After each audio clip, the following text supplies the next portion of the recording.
Hey guys, so a lot of people follow me for the knives that I make, and one of the things that I'm known for with my knives is just how sharp I get them, and I love demonstrating that, and I love trying to educate people on how to get them that sharp. And one thing that keeps coming up, and you would have remembered in my last video about sharpening, where I teach Dan Moss how to sharpen, I talk about stropping, and stropping is the ultimate cheat, I guess you could call it, on how to get a knife really hair-popping sharp, and most importantly, keep it really hair-popping sharp. So stropping requires a tool, and a tool that does stropping is, funnily enough, called a strop. Now you can use all sorts of different things to strop a knife, as I showed you in that video, but I thought I'd show you just how easy it is to both make a strop for yourself and also to use it. So I thought I'll run you through what you need to make one, and then I'll show you just how to use it to keep your knives super sharp. Now these are the things that we're going to actually be using. You need some leather. Veg tan leather is best. You want it to have a good suede side, and it doesn't necessarily need to have the shiny side, that's optional.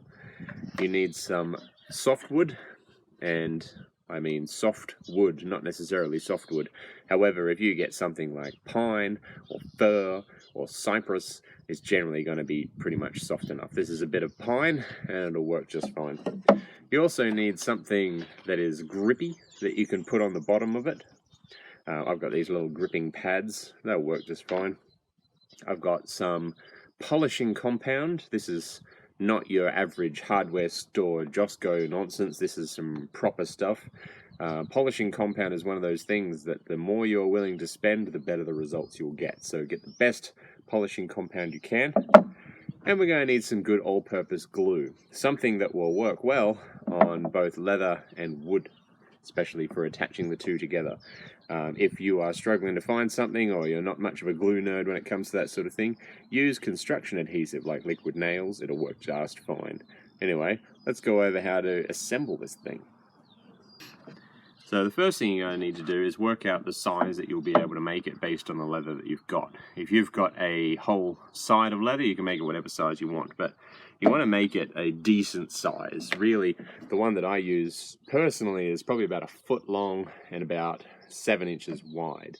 That would be ideal for any type of size knife. However, something that's going to be, you know, about that big, maybe 8 inches by 4 inches, will do just fine. So what we're going to do, I've got this offcut of leather from my sheath making, and I'm going to work out how big of an area I can actually get on the wood out of this. So I'm going to position my wood on top of my piece of leather until it covers the most surface area possible while still touching the wood, essentially. So here I've got as much width as I can get there, and the length goes to here, so that's pretty good size. I reckon I'll probably get, what's that, about maybe 7 inches by 4 inches, 8 inches by 4 inches. Should be fine. So I'll just get a pencil, mark that out, and then I'll cut the piece of leather to fit the piece of wood, and then we'll cut down the wood. Okay, so cut a piece of leather, and that fits nicely over the wood, and once we've worked out where to put it, I can mark the wood, cut that off, and then I'll have a piece of wood that is the same size as the piece of leather. I'll do that, and then it'll be ready to stick the leather to the wood.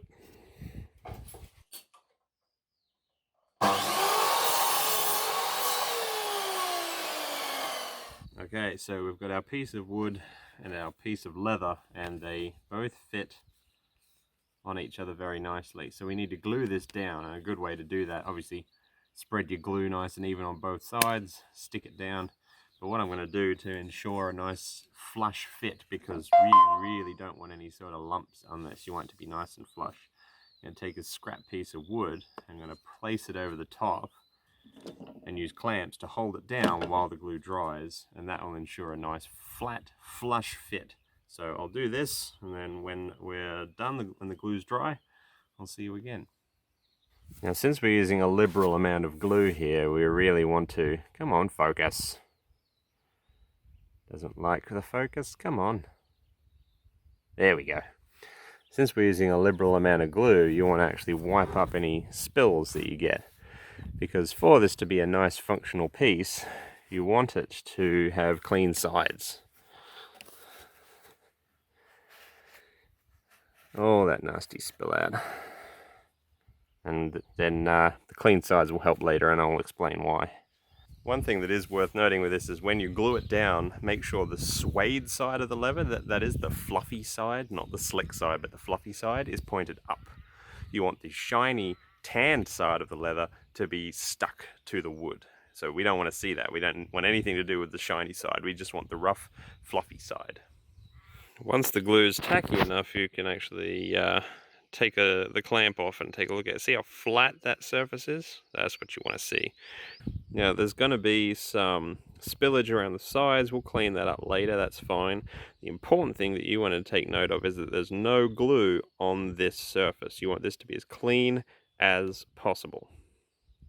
So these sides where the edges don't meet up perfectly and there's a bit of overhang and everything, you can clean that up either by placing it down, getting an X-Acto knife and running around there, or leather actually sands quite well. Just make sure that when you put it into the sander, you put it with the leather side up so that it's pulling against the wood. If you do it this way, it might rip the glue off. But you can actually sand that all back flush if you want. It's not really that important, but makes it look nice. And if you're going to have a tool, why not make it look nice? A few minutes later. There we go. See how nice that looks? So neat. I mean, if you're going to be using this tool all the time, may as well make it look nice. Anyway, next step is going to be on the bottom side. I'm going to put our grippy feets. And you don't necessarily need to have the feet type like that. One of them that I've made in the past, I've actually used that non-slip matting that you can put on like kitchen benches and things like that. Cut that to shape and glue it down. It works really well. But anything that basically will, when you have it on a table, won't let it sort of slide around easily, will help. I'm using grippy feets.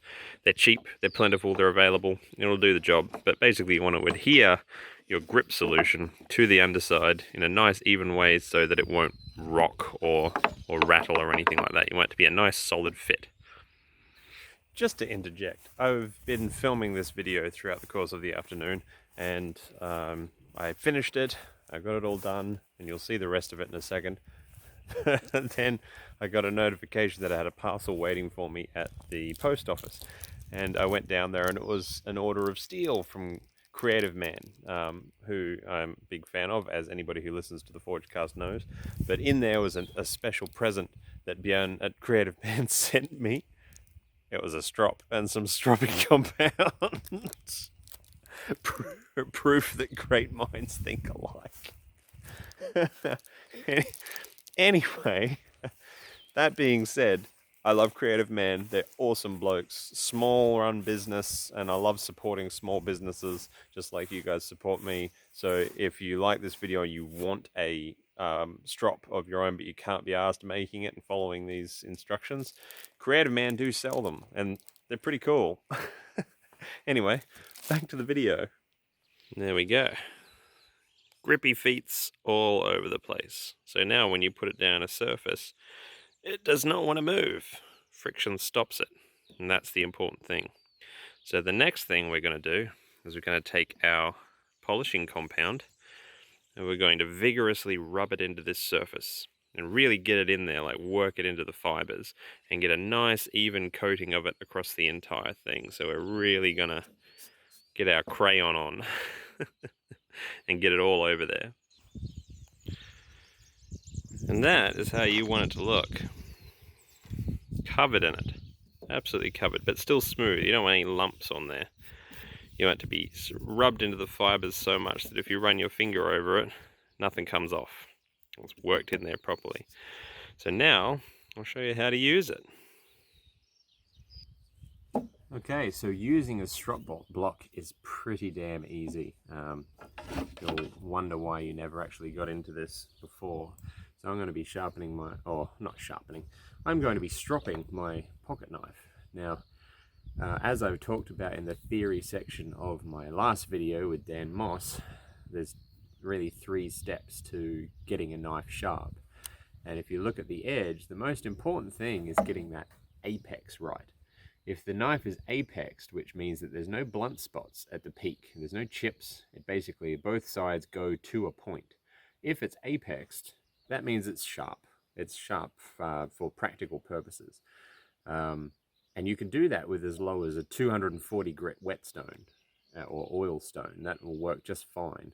As I showed in that video, you can do it with a brick if you know what you're doing. But once you've got that apex, stropping is the process of polishing it. Because getting an apex at 240 grit is great, but the more polished it is, the more fine and delicate that edge is. And the best way to polish an edge, and you can see this, I don't know if you can make it out, but this one has a mirror finish on it. If I can get to catch the light just right, there you go, look at that. Mirror finish. So this one is already stropped because I keep all my knives stropped.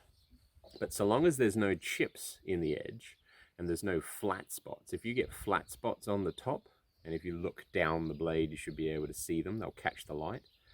If there's no flat spots, you're ready to strop. Flat spots mean, or chips mean that you need to sharpen it on an oil stone or a whetstone. We're not doing that today. We are just, good heavens, got all the bloody notifications coming up on my phone while I'm trying to film. My apologies.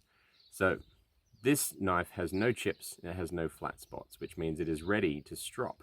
Now, if you've just been using a knife until it starts getting dull, like you're skinning or something like that, usually it's not because you've got chips in there that it's getting dull, it's just that the polish is removing. So this is what we use this for. Now, when you're sharpening on a whetstone, you're holding the knife at the right angle to match the blade, and you're pushing it into the stone. This one, you want to actually go just past the angle of the blade. So if I was to lay it flat on a surface and find what angle the blade is at, you want to go a little bit further past that, maybe about 20%, 30% past that. Doesn't have to be a precise thing. You just don't want it to be less than the angle, and you don't want it to be the same as the angle. You just want it to be a little bit more than the angle, and you can kind of eyeball it. Stropping is nowhere near as precise as sharpening, which is a good thing because this is your general maintenance. So what you do is you put the knife at one end of the block and you tilt it to past the angle of the blade, and you put down some pretty good pressure, and you drag the blade like this and rotate it the entire way so that you get the entirety of the curvature of the blade. You're never pushing the blade first into a leather strop. You're always pulling it away. So you want to pull and pull and pull and pull, and you'll get the motion down so that you can do the entire blade in one sweep. If you can't, because of the size of your knife versus the size of the strop block, that's fine. You do it in multiple passes. You do the bottom, the belly of the knife, then you might do down near the heel of the knife. That's just, so long as you're getting the entire thing. And you want to sort of count vaguely how many passes you do. An ideal stropping situation for a maintenance strop, you're looking at 25 to 50 passes on each side, and then alternating sides. So if we're doing all like this, you then flip it and you do it like this and match the number of passes on this side like that. And once you've matched the passes, you then alternate. So you go 1, 2, 3, and you do 25 to 50 alternating like this. Now once you're done doing all of that, this is why we use softwood, is you turn the block on its side, and right on the corner there, you want to run your knife through that corner. And that's going to strip off any burr that's formed. And you're not pushing right in, you're not giving a huge amount of pressure, but you're firm. Just enough to strip that burr off. And then you give it back and forth passes, maybe 8 to 10 times, like this. And then your knife will be done. And that's all it takes. And once it's done, it will be scary sharp once again. And you'll get a mirror polish on it. And that is the entire process. So you pick a number, 25 to 50. I like to just do 50 because if I'm going to be doing it, I may as well do it well. So I'll do 50 passes this way, 50 passes this way, and then 50 alternating. 1, 2, 3, 4. And all you got to do is make sure that you are getting the entirety of the edge right up to the tip. So I'll start by pushing the heel of the knife down in there, and then I'll move my pressure up until it's at the tip. And that's it. That's the whole thing. That is how to strop a knife. So the only thing that's left is how to keep this maintained, because this will wear away. That polishing compound that you put in will eventually get used up, and the surface of the leather will get choked up with little bits of metal and things like that. It gets messy, and in order to keep the strop block in tip-top form, you want to look after it. And there's only one thing you need to do. The only thing you need is a carpet scraper, or any sort of plastic scraper, really. What you want to do when it's time to get rid of this compound and put new stuff in, don't just keep rubbing new compound in, because there'll be little shards of metal and things left over, bits of burr and that get trapped in the leather. You want them out. So you get one of these and you just clean the leather out. I'll do just one section of it so you can see how well this works.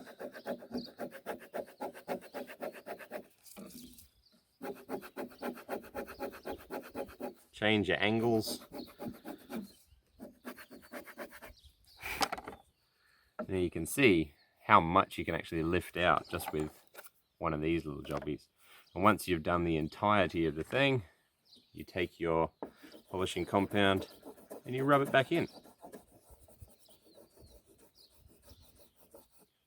Realistically, you could be stropping your knife every single day with one of these things, and you'll probably need to do this once every couple of months. It's not a common thing that you have to do, but you'll notice that it's just not giving you the stropping effect that you're looking for. And that's all you do. You can get a little scraper, a little plastic carpet scraper or something, and get right in there, scrape all of that compound out, put new compound in, and it's ready to go. As simple as that. So guys, that's pretty much the end of the video, but I wanted to have a little bit of a talk to you before I go. Now, I deliberately refuse to monetize my YouTube channel.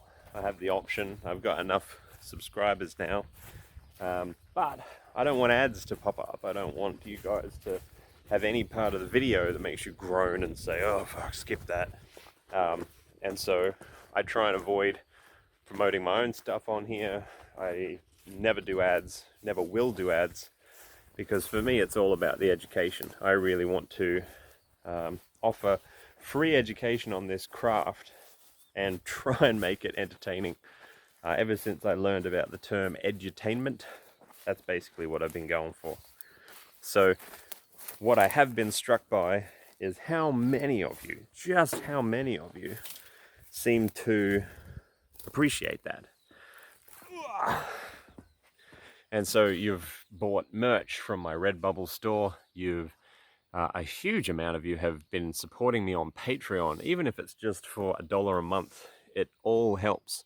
It allows me to stay living out here doing what I do, and it means every dollar that comes in on merch or my Etsy store or Patreon means that it's another dollar that I don't have to take time away from making this educational content in order to make my living. So you guys have been absolutely phenomenal in assisting that, and I want to thank each and every one of you. Just had a new person join Patreon at the Master Smith level, so thank you very much for that. It's been every time somebody joins my Patreon, I do a little happy dance, and there's some great content on there. I mean, I'm dedicating my Patreon even to education. My history before becoming a maker was in business development and marketing, and I was very good at what I did. I just sort of burned out on it and wanted to make things and help people a bit more than live in that corporate life. But being able to do it in a way that's helping other people turn their passion for this craft and metalwork and woodwork and all that into viable businesses and be able to make money doing it and get out of the rat race has been awesome. It's empowering people is what I like to do, because I feel empowered myself a lot, and I kind of want to share it all the time.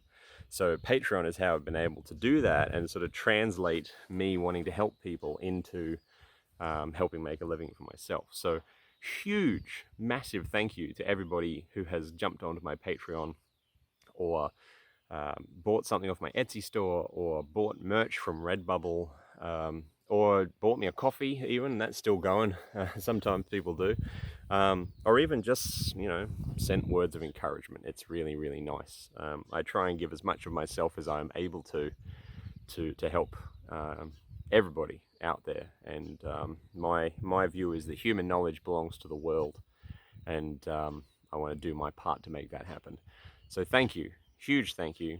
I really appreciate it, but I realized on my last video about the Fuego build, I forgot to put my patron list at the end of it, and I've been beating myself up about it because I appreciate every last one of them. So I'm going to put it at the end of this video and make sure they all get the shout out that they so rightly deserve, because they are all awesome. So thank you, thank you, thank you, and I will see you all on the next video. I'll catch you later. Bye.